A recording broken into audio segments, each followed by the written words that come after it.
Hey guys, it's that time of year again. It's the Warhammer SKULLS event, which of course is the video game festival that Games Workshop run every year, where they show off new trailers, for new content, new games, etc, etc, etc. I don't know what they're going to be showing off, but it'll probably be today because I'm really late doing this video. But there is a link in the description. It'll tell you what time the live stream is. You'll be able to, watch it on demand as well if you follow that link. I'm pretty sure if that's how Twitch works. It does, right? Twitch works. Anyway, so use that link. It's a tracking link, so they'll know I sent you, and that will be good in abstract ways for me, I suppose. Where, I don't know, they'll send me more swag next year if a bunch of you use that link, I imagine. I don't know. But anyway, do that.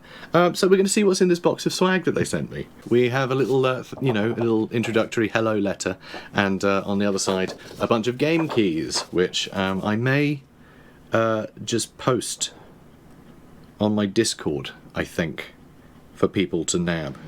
We'll see. I might do a giveaway. I'm not sure. I haven't decided yet. Hey there! We at Warhammer are excited to invite you to be part of our annual Warhammer video game event called Warhammer SKULLS.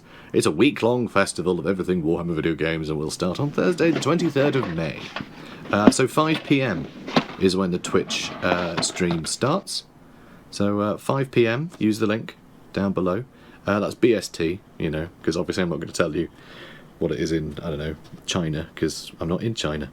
But I'm sure you can work it out if you're in China.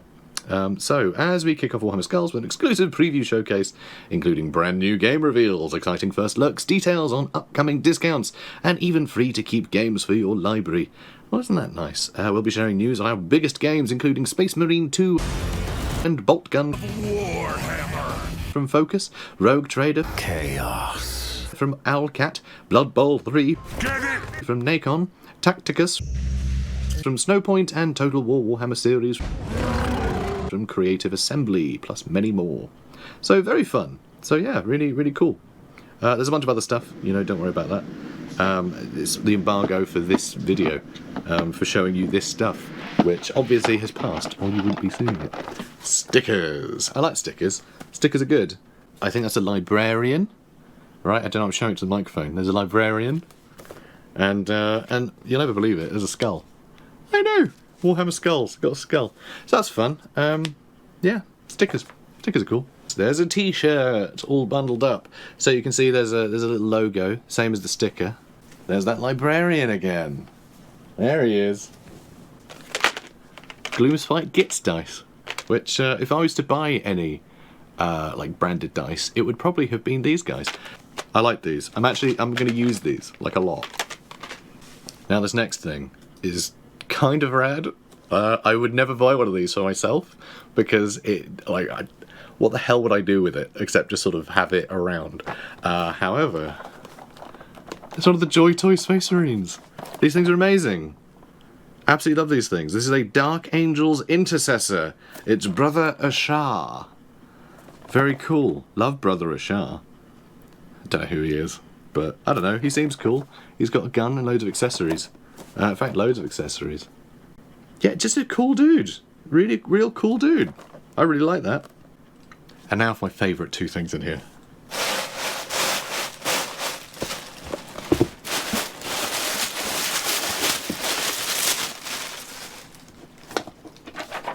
What's this?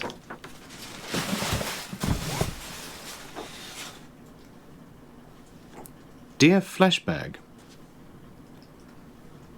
I, the great and powerful Squig, Basil the Undefeated, there's no Basil, that's cute, have taken your Stormcast allies, using the secrets of the almighty paint set.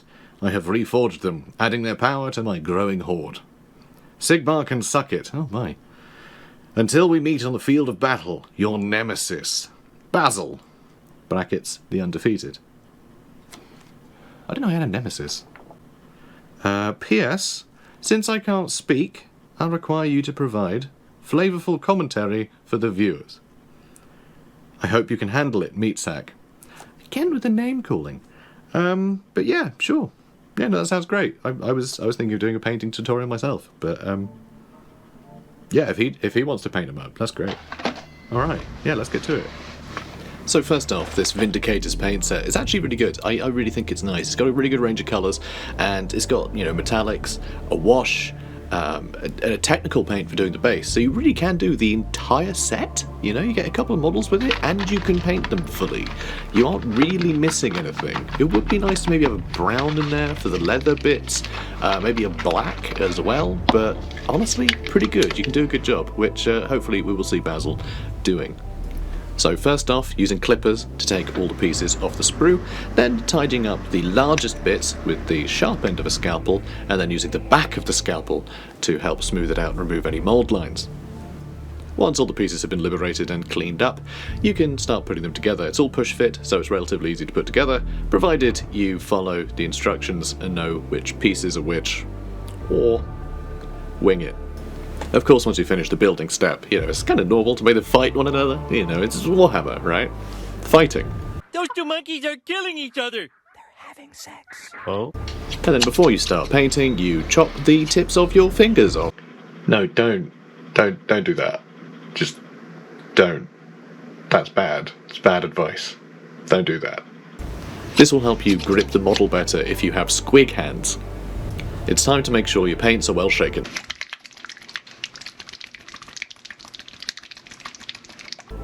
So as the models are almost entirely gold, Basil is starting with a larger brush just to cover the whole thing in gold. It's a makeup brush, so you've probably got it lying around, even if you are relying on just the content of the starter set. You've probably got one in the house, unless you're a bachelor, in which case, I don't know, they're cheap, just get some. A brush, I mean, not a woman. Also, if it's your starting models, don't worry about primer. All of these paints cover really well, and if you're not handling it a lot, it's never going to rub off. Just relax, okay? Primer's good, it's useful, definitely something you're going to want in your arsenal, but it's honestly not essential. You can get by without it while you're still learning. Now onto the silver bits. Basil is using lead belcher, and he's also using the new brush. Give brushes a good wash when you first take them out, because they will have some glue on them to give that little point. It'll just wash off in water, you don't have to fuss about with it, but just give it a little wash before you start dipping it in paint. Speaking of paint, he's actually using my old lead belcher because I already had some open, and you know, he's a good little squig. He's not going to waste paint. He's not going to open new pots when he doesn't need to. He's a good boy. Though my lead belcher is a little bit claggy and clagged up, so he is having to thin it quite a lot with water. You can see him doing that on the palette from time to time. So you know, it needs must. Next is the Cantor Blue. It's a very full-bodied paint, so it does require a bit of thinning to go on smoothly, so Basil is doing just that. First off, getting the blue on that staff, nice big open space to get used to the new colour. Next is the face of the shield, followed by his belt, his scabbard, the fabric in the cracks in his armour, under his arms and behind his knees, and even on his pauldrons. Once the blue is done, feel free to touch it up with the Retributor Gold again. Next up is the incredibly fiddly task of the Korax White Emblem. So this paint can be thinned down a hell of a lot, it has very good coverage. Thinning out the paint more is going to allow the brush to move more smoothly, so it's better for those little details. So don't worry about thinning the paint out quite a lot to get that nice, easy, clean coverage. And remember, you can still touch them up with blue again after for anything that you've overspilled, so again, you don't have to be too precious about it. A wash is going to go over all these details anyway, so all the recesses will be darker, and so there'll be more an obvious change from the white to the blue when we're done. As you can see, just the white and the blue have made a huge difference between the two models. So these push-fit models, they actually come with sort of standard bases where you can choose which hole to plug the foot in, but it means you have a spare hole, and so they give you little bits of ruins. So you actually end up with nice base details while also avoiding the holes in the bases, and it means they can just use the same bases for all the models. It's a really nice solution. I think it's really clever, and it just gives extra detail. It makes your models feel a little bit more special when they have something going on the base. So anyway, Basil is painting this Korax White. There's going to be some extra details done on top of it, but that's going to be the base colour for that stone. Next is a paint from the technical range of Games Workshop paints, of Citadel paints. This is Stirland Mud, and what's technical about it? It makes mud. It's a texture paste. It's brown, it'll make mud. It's good for bases, and I guess muddy people. But what it isn't good for is brushes. The aggregate will get into the ferrule and it'll just ruin it. All your brushes will be splayed and gross. Don't use brushes. I mean, you can, if you've got some cheap brushes, use those. Don't use your nice ones. I think it's a big old waste. It's too risky. You could end up ruining your brushes. No one wants to do that, especially if you just have the one from the starter set. That would be silly of you to do that. So use a cocktail stick. Use anything. It's just like a mud that you can push around, and you can dip the cocktail stick into your water and add a bit of water to the texture paste, because it's basically just paint plus aggregate, and the paint can be diluted like any paint to help spread it around the base. Once the Stirland Mud has fully dried, it's nice to add a bit of a dry brush to it. So what we're going to do here, another makeup brush. Basil is going to add a little bit of Corax White, then brush most of it off the brush. And then you can just drag the brush around. I'm saying brush a lot. Anyway, drag the brush around on the base and it'll just leave paint on the tips, basically. Just drag it around, swish it about. You can be pretty rough and ready with it, just kind of have fun with it, really. And it'll add some highlights to all of the raised pieces to make the texture look more textured.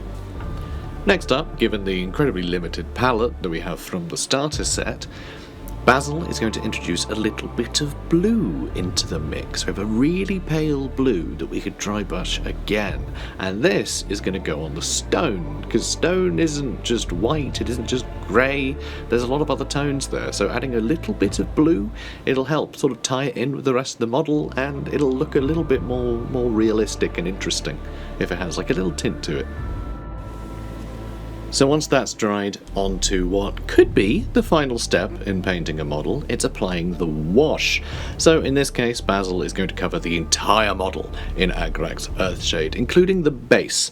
So what you're going to want to do is water it down a little bit before you apply it, and you want to make sure that no paint pools too much. It's going to be very watery, as is, but the point is that it has very low surface tension, so all of the pigment runs into all the gaps in your model, which is really nice for getting those nice shaded areas in there, all the little cracks and crevices, and when sort of one texture meets another, there'll be this slightly dark dividing line between them. It helps pick out the different pieces of chainmail, the detail on the shield, everything. It'll just help define all those edges, and for basically no effort.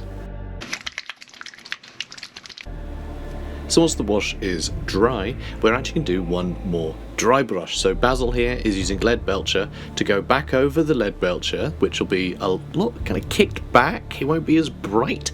It'll be a lot more muted thanks to the wash over the whole thing. So we're going to add some more of those highlights. But when gold is under a lot of light, it actually desaturates it. You actually get more sort of white light shining off of it. So that's what we're adding by putting the lead belcher on the gold as well. And again, just like the Stirland Mud, if you're dry brushing, it's just picking up the edges. So this way we're just highlighting the top edges with some silver, and it'll help really elevate and highlight that gold armor. So there's absolutely no reason why you can't mix paints. I know they're all in their own little pots, but yeah, mix them up. We're going to make a paler blue here. As long as you have the same blue as you used for the base coat, adding an additional colour to either make it darker or lighter, it's going to go well with the original blue. So here we're doing a lighter one for highlights, and we're basically going to be using it to cover the top edges of everything blue. But we're also, where there's big blocks of colour, we're going to try and avoid the edges of things where the wash would have pulled into the recesses. We want to allow those shadows to remain. Basil simply using the edge of the brush to quickly get a highlight along all of that beautiful texture on the stave. So at this point the model is essentially finished. For such a limited amount of paints, I think the results are pretty good. However, we don't have a black to tidy up the base, or a brown, which is traditionally used for the base rims these days, but there's no reason we can't use that beautiful blue again. So, with that finished, onto the glamour shots.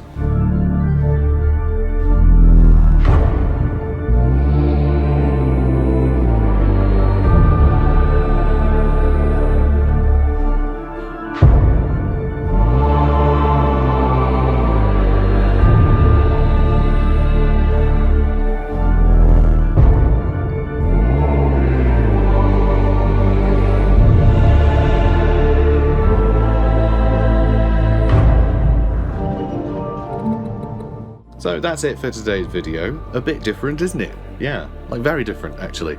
Never done something like this before on the channel. You know, I didn't want to just do an unboxing, that's boring. I wasn't obliged to do anything. Games Workshop just said, here you go, enjoy, you know, enjoy the event. If you want to tell people about it, go nuts. Here's a tracking link if you do. But yeah, no pressure. Have fun, enjoy the swag. So, you know, but I wanted to do something fun, because fun is fun, and I like fun. It's fun. So, and Basil had a great time. Didn't you, Basil? Yeah, he had a great time. Also, Basil was very impressed by the paint starter set. So he only had like time to paint one model, but you know, here's the custard boy, and like, look at that guy in comparison. Like, look how mature a paint job you can get with just the starter set. So I'm really impressed. I think it's really good from a starter set to be able to get, like, you know, that kind of yeah, that kind of maturity. I think it's really good. So very impressed by that. Use the Twitch link down below.